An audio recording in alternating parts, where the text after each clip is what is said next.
आज आपके साथ एक बहुत ही अहम बात करती हूँ। हमारे एक बहुत ही अच्छे जानने वाले और बहुत अच्छे दोस्त की एक कॉल आई। उन्होंने मुझे क्या कहा कि उन्होंने कहा कि आप जो सोशल मीडिया पे यानी कि मैं सोशल मीडिया पे जो खान साहब के लिए आवाज़ उठाती हूँ, पाकिस्तान के लिए आवाज़ उठाती हूँ, पाकिस्तान की आवाम के लिए आवाज़ उठाती हूँ, ये बहुत अच्छा आप काम कर रही हैं। लेकिन हमें दुख होता है जब कमेंट सेक्शन में नीचे लोग गालियाँ देते हैं, बुरा भला कहते हैं और बुरे बुरे अल्फाज और जुमलों का इस्तेमाल करते हैं। आप एक ख़ानदानी और पढ़े लिखे और बहुत ऊंचे ख़ानदान की बेटी हैं, बहन हैं, बीवी हैं। आप ये काम छोड़ क्यों नहीं देती? जो लोग पाकिस्तान में रह रहे हैं वो तो इतने बेहिस हैं कि उनको खुद से फ़िक्र तो है नहीं, ना अपनी नस्लों की, ना इमरान खान की और ना पाकिस्तान की। आप यानी कि मैं ओवरसीज़ हूँ, ना पाकिस्तान मैंने आना है, ना मैंने रहना है, ना मेरी वहाँ कोई जायदाद है, ना मेरा वहाँ से कोई ताल्लुक़ वास्ता रहा है क्योंकि 21 साल से तो अमेरिका में हूँ। तो क्यों आप अपने आप को इस तरह सोशल मीडिया पे पाकिस्तान, खान और इमरान के लिए आवाज़ उठाकर अपने आप को ज़लील करवा रही हैं? क्योंकि लोग गालियाँ देते हैं, बुरा भला कहते हैं। मैंने जब उनकी बात सुनी तो मैंने क्या कहा? मैंने कहा आपकी बात बिल्कुल दुरुस्त है। अगर मैं ट्विटर पे हूँ, अगर मैं फ़ेसबुक पे हूँ, टिकटॉक पे हूँ, यूट्यूब पे हूँ, इंस्टाग्राम पे हूँ और अगर थ्रेड्स पे भी हूँ, मैं सारे सोशल मीडिया प्लेटफ़ॉर्म्स पे खान साहब के लिए, पाकिस्तान के लिए और पाकिस्तान की आवाम के लिए और इन चोरों, ठगों और डाकुओं के ख़िलाफ़ आवाज़ उठाती हूँ। It is true. मुझे ना तो कोई फ़ेम का शौक़ है, ना मुझे पैसा चाहिए, ना मेरे कोई और अज़ाइम है कि मैं कोई एमपीए बन जाऊँ, कोई एमएनए बन जाऊँ, कोई वज़ीर आला बन जाऊँ या कोई कुछ बन जाऊँ, मुझे कुछ भी नहीं चाहिए। कभी-कभी इंसान अपने पैशन के लिए काम करता है, अपने नफ्स की ख्वाहिश पे काम करता है। जब इंसान देखता है ना कि कहीं पे नाइंसाफ़ी हो रही है, तो नाइंसाफ़ी के ख़िलाफ़ आवाज़ ना उठाएँ, तो हम भी उतने कसूरवार हैं जितना कि नाइंसाफ़ी करने वाला।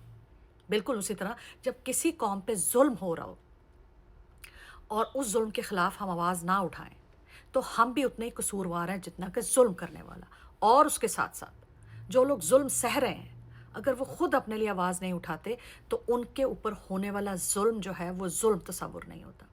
अब अगर मैं लोगों के बैड कमेंट्स से घबरा जाऊँ, बैड कमेंट्स क्या आते हैं? ज़्यादातर मुस्लिम लीग, गलीज़, नेतन्याहू नवाज़ के जो पेड सोशल मीडिया इन्फ्लुएंसर्स हैं या उनके जो हवारी हैं या उनके जो सपोर्टर्स हैं, आपको पता है, मुझे पता है, बच्चे-बच्चे को पता है कि वो जाहिल, गँवार, अनपढ़ और एक गलीज़ नस्ल और गलीज़ कौम की पैदावार है।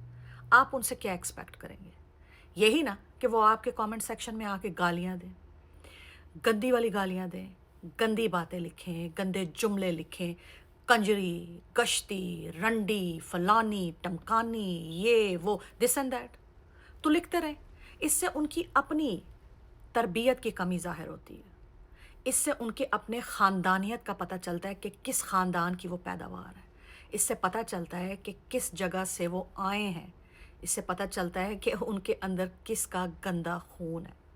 अब हम इन चीज़ों से घबरा जाएँ, समझते हैं कि औरत है, औरत को गाली देंगे, इसको गलीज़ से गलीज़ गाली देंगे, कश्ती कह देंगे, कंजरी कह देंगे, रंडी कह देंगे, हीरा मंडी की पैदाइश कह देंगे, तो ये घबरा जाएगी, ये डर जाएगी, ये सहम जाएगी, ये चुप करके बैठ जाएगी और सोशल मीडिया छोड़ के चली जाएगी और ख़ान के लिए उठाने वाली आवाज़ों में से एक आवाज़ कम हो जाएगी। मगर आप बहुत बड़ी गलती पे हैं। ख्वाब गफलत की नींद में सोए ही रहें तो अच्छा है, क्योंकि जब आप जाग जाएंगे तो हकीकत बहुत भयानक होगी। औरत को कभी कमज़ोर ना समझें, यह आपकी सबसे बड़ी हमाकत है। औरत जब अपनी आई पे आ जाती है ना, जब वो किसी काम को करने के लिए ठान लेती है, जब वो कोई इरादा कर लेती है, तो वो बड़े से बड़े बुरछे से भी ज़्यादा ताकतवर हो जाती है।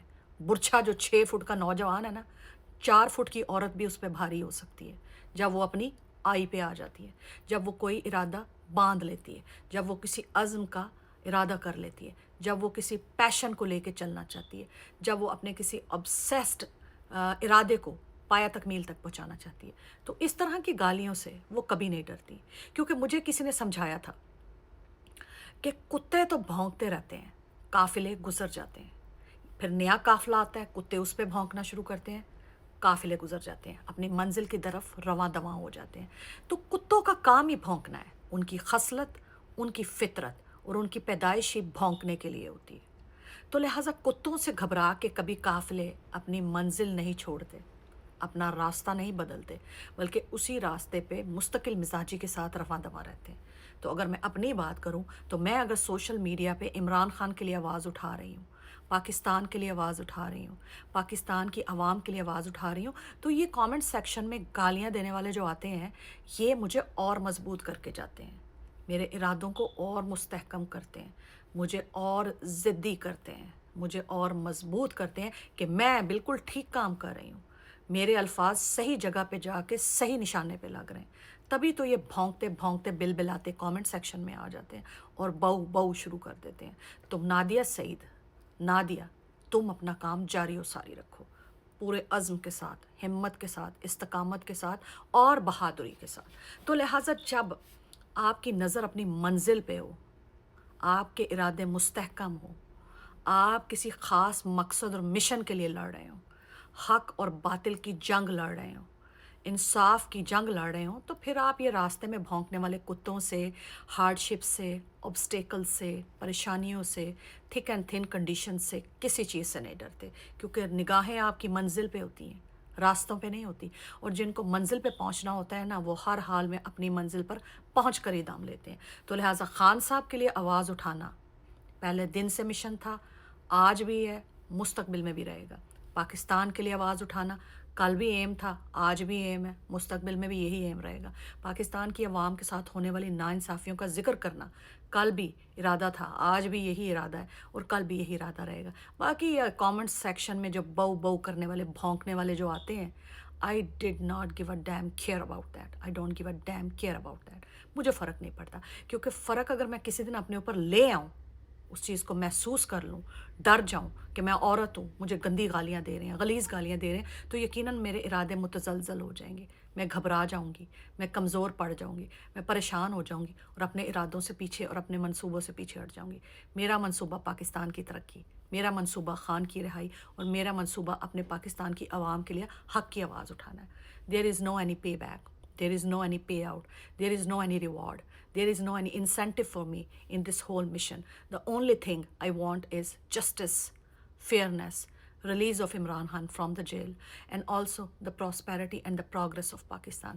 یہ میری پے آؤٹ ہے، یہ میری تنخواہ ہے، یہ میرا ریوارڈ ہے اور یہی میرا انسینٹیو ہے، اور اسی کے لیے میں آواز اٹھاتی ہوں۔ اور مجھے پتہ ہے لوگ بھی کہتے ہیں کہ میں بہت اچھا بولتی ہوں، الفاظ میں بڑی طاقت ہے، فلوئنسی ہے، ایک سپیڈ ہے، ایک اس کے اندر گرج ہے، تو کیوں نہ میں اپنے اس خداداد صلاحیت کو، اس ٹیلنٹ کو، اس ابیلٹی کو اپنے وطن عزیز پاکستان کے لیے استعمال کروں، اپنے وطن عزیز کے لوگوں کے لیے استعمال کروں، خان صاحب کے لیے استعمال کروں۔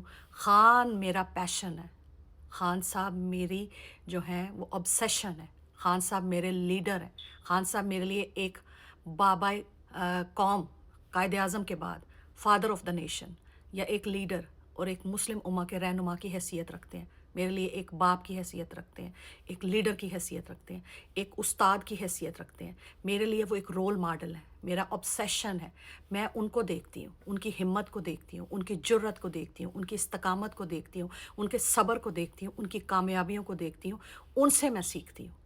تو میں کیسے ڈر سکتی ہوں، یا میں کیسے ان گالیوں سے گھبرا جاؤں، بیڈ کامنٹ سے گھبرا جاؤں، یا بیڈ سٹیٹمنٹ سے گھبرا جاؤں؟ ان کو گھبرانا چاہیے کہ لاکھ کوششوں کے باوجود، لاکھ گالی گلوچ کے باوجود، لاکھ بری سٹیٹمنٹ کے باوجود، ذرہ برابر بھی، رائے برابر بھی مجھے میرے ارادوں سے پیچھے نہیں ہٹا سکے۔ تو اگر خان کو بچانا ہے، اس نظام کو گرانا ہے۔ بہت شکریہ، تھینک یو۔